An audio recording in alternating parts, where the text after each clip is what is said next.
enhance the safety and security of the country.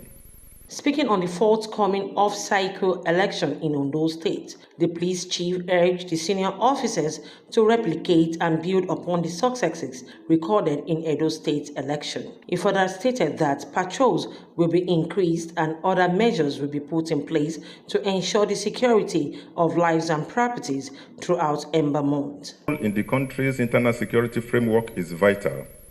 We must lead by example. With the upcoming off-cycle gubernatorial election in Ondo State, the local government council elections nationwide, and the challenges of the current Ember months, our vigilance and commitment to enhance security are paramount. Together, let's strive to foster a safe and secure environment for all Nigerians. As the festive season approached, the Inspector General of Police further urged the senior officers to intensify efforts to secure all areas, particularly urban and semi-urban centers, major highways, as well as to collaborate effectively with other security agencies and stakeholders to bolster security nationwide. Kike Lomo Okeri, Global Television News. The federal government has appointed the Pro-Chancellor of Ahmadu Bello University Zaria, Dr. Mahmood Ahmed, as the chairman of the 2009 Federal Government Renegotiation Committee with university-based staff. The inauguration of the committee, which is the fourth in 7 years, took place in Abuja. It reported that the federal government would inaugurate the fourth Renegotiation Committee to discuss the demands of the Academic Staff Union of Universities. The federal government has dismissed reports claiming that the United Kingdom endorsed a petition submitted by Yoruba Nation agitator Sunday Adeyemo, popularly known as Sunday Igboho.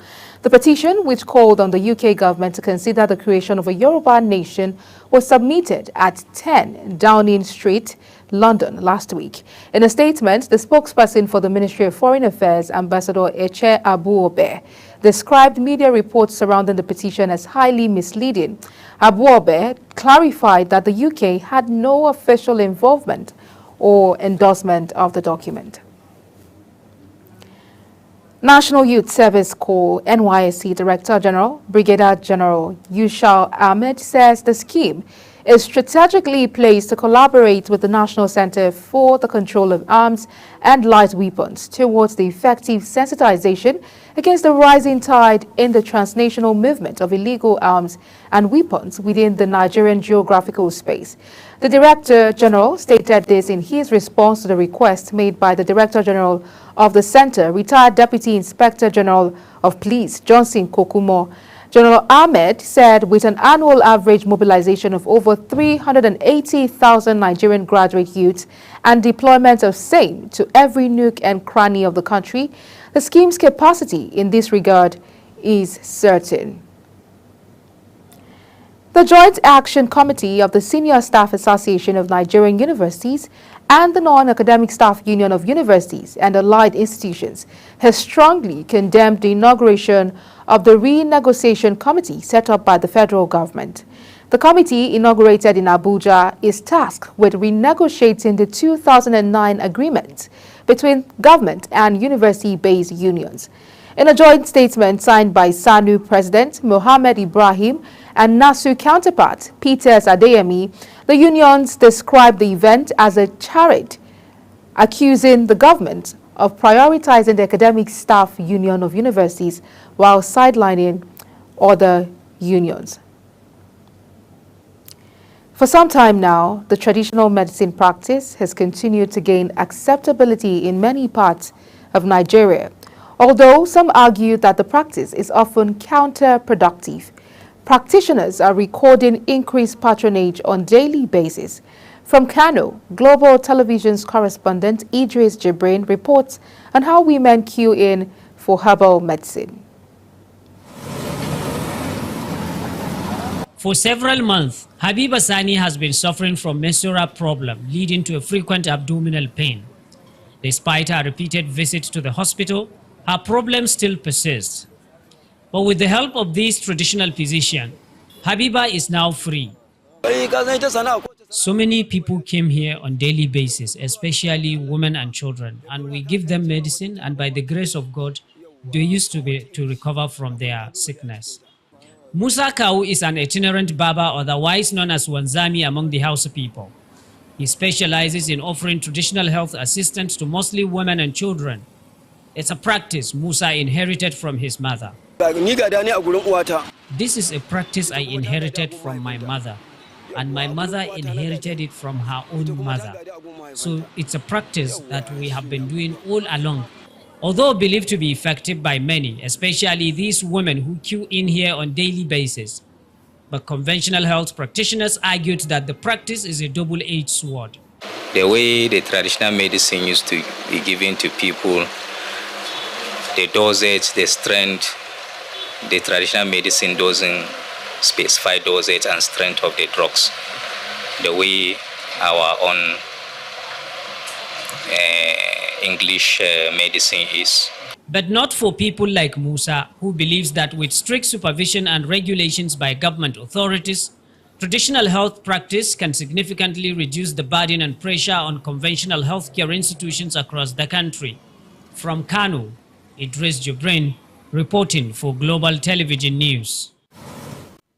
Senator representing Kano South, Sumaila Kawu, has advocated that elective and appointed political office holders be subjected to drug tests before assuming office. Contributing to a debate on the floor of the Senate in Abuja, Senator Kawu alleged that political leaders buy drugs for their supporters during elections. Global Television brings you details.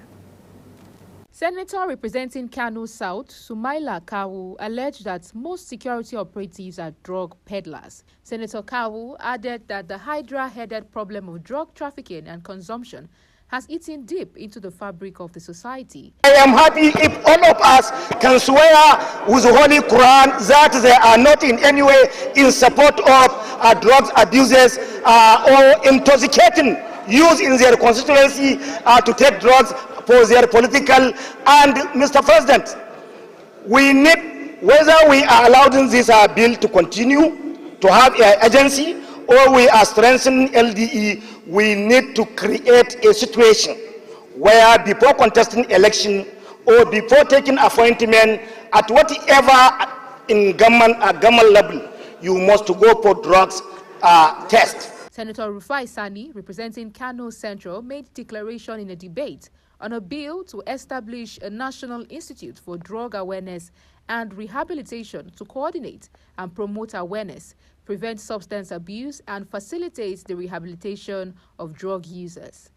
Is to raise public awareness about the dangers of drug abuse and illicit drugs, drug trafficking, conduct research and collect data to develop effective strategies for drug abuse prevention and rehabilitation. In their contributions, Senators Sarah K. Dixon and Adams Oshomole strongly opposed the establishment of a new agency to tackle the problem of drug abuse, especially with the existence of the National Drug Law Enforcement Agency, NDLEA. While Senator Dixon alluded that drug consumption has fueled crimes and criminality in Nigeria, Oshomole says it is important to strengthen the act establishing the NDLEA to deal with the problems raised by their colleagues. I agree we must deal decisively with drug-related issues, but I am not convinced that we need to establish yet another agencies that will be competing with the NDLEA. Thank you, Mr. President. After a heated debate, the bill scaled second reading after a voice vote coordinated by the Deputy President of the Senate, Jibrin Barao, and referred it to the Committee on Drugs and Narcotics to report back in 4 weeks. To establish a National Institute for Drug Awareness and Rehabilitation to coordinate efforts in promoting drug awareness, preventing substance abuse, and facilitating rehabilitation of drug users, and for related matters, 2024 second reading taken. However, several of the speakers admitted that drug abuse has become a serious concern across Nigeria that requires very urgent measures by all stakeholders. For Global Television, Queen Agaba reporting. Indigo dyeing is an ancient tradition in the northern Nigerian city of Kano. However, a dwindling number of customers and cheap imitations are threatening the centuries-old industry. Many dye sites have shut down, and those still operating have seen both their production and incomes cut by more than 70%. In this special report, Global Television's correspondent Idris Jibrin visited the Kano's 500-year-old dye pit and now reports. For half a century, indigo dyeing is all Dang Asabe Abubakar has known. It's a trade that has been passed down from one generation in the family to another. But in the last decade, he and others in Kano dye pit have watched helplessly as the business struggled and incomes disappeared.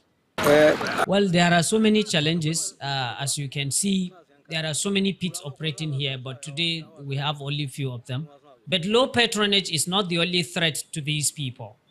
Clothes making technology have changed over time, but not at these dye pits here in Kano. The ingredient and skills used in 1498 still remain the same today. Just 2 decades ago, there were 148 dye pits here. Now only 14 remain. The dumping of chemically treated fabric here, like in most African markets, is a major source of concern for local producers. So since during the Obasanjo region, Obasanjo has given Chinese allowed to come to Nigeria to take our own work to send to China.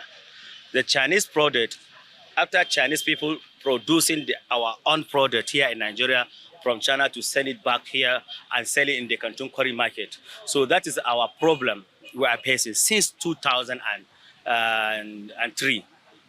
Many buyers prefer 100% organic indigo dyeing, but with fewer tourists coming and exports slowing down, producers are struggling to convince local to buy from them.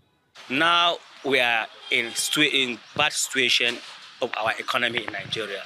So Nigerian people, I'm calling them to come and join hand in this to saving Nigeria in this problem. There is widespread concerns here that soon, even the few pits that remain will also have to close down, bringing to an end a more than 500 years of history. From Kano, Idris Jibrin, reporting for Global Television News. In business, the House of Representatives urged the federal government to urgently transmit the medium-term expenditure framework to the National Assembly to avail lawmakers ample time to work on the 2025 appropriation bill. This is as the lawmakers draw across party affiliations expressed displeasure at the practice of delayed presentation of annual budget proposals to the Parliament, leaving the lawmakers with little time to do a good job. The resolution of the House followed the adoption of a motion of urgent public importance moved by Clement Jimbo. The federal government, through the Transmission Company of Nigeria, says it would investigate the cause of the multiple power grid collapses that occurred on Monday and Tuesday this week. The Minister of Power, Adebayo Adelabu, says there was no such thing as grid collapse, but a trip-off. The Transmission Company of Nigeria says the national grid experienced what it called a partial disturbance on Monday, noting that efforts to fully recover the grid were still ongoing. Nigeria's headline inflation rate for September 2024 rose to 32.70% after slowing consecutively in the previous 2 months of July and August. This was according to the latest Consumer Price Index report from the National Bureau of Statistics. It is a marginal increase of 0.55% from the August 2024 figure of 32.15%, reflecting ongoing price pressures across the country. Year-on-year, inflation has surged by 5.98% points compared to 26.72% recorded in September 2023. On the foreign scene, the Israeli Defense Forces have confirmed that they have hit Nabatea in southern Lebanon. 5 people were killed by airstrikes, including the city mayor. The targets include terrorist infrastructure sites, Hezbollah command centers, and weapons storage facilities, which were embedded by Hezbollah adjacent to civilian infrastructure, exploiting the civilian population as a human shield. In the meantime, the United States has written to Israel, giving it 30 days to boost humanitarian aid access in Gaza or risk having some U.S. military assistance cut off. The letter sent amounts to the strongest known written warning from the U.S. to its ally and comes amid a new Israeli offensive in northern Gaza that has reportedly caused a large number of civilian casualties. It says the U.S. has deep concerns about the deteriorating humanitarian situation, adding that Israel denied or impeded nearly 90% of humanitarian movements between the north and south last month. A new proposal to legalize assisted dying in England and Wales is introduced in the UK Parliament, sparking concern from senior church leaders and opponents about the implications of allowing the terminally ill to die on their own terms. Lawmakers in the House of Commons will get a free vote on Labour Kim Beatter's terminally ill adults end-of-life bill, allowing them to vote with their conscience rather than along party political lines.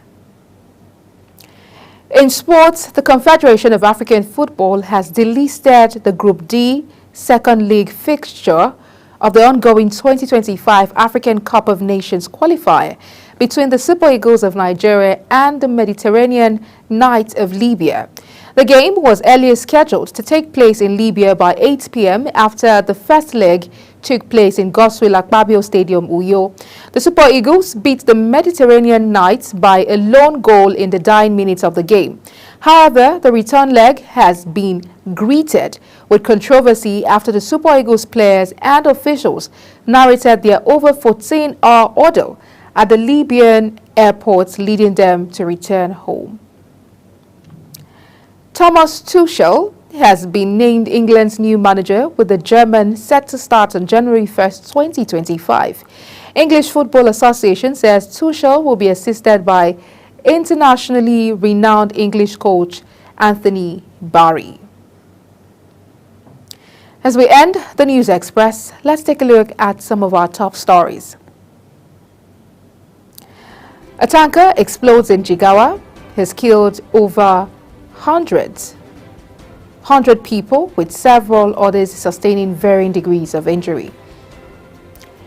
In business, the House of Representatives has demanded timely submission of medium-term expenditure framework from President Tinubu. On the foreign scene, new assisted dying bill has been introduced in the United Kingdom Parliament. And in sports, we told you England national football team had named Tuchel as its new manager. That's it on the News Express, and it came to you live from Nigeria's capital, Abuja. We're on DSTV, channel 365, Star Times, channel 276, and free to air on MyGKimSat. Kindly follow us across all social media platforms using @GlobalTVNG and other handles now showing on your screen. I am Queen Agaba. Thank you for watching, and see you again.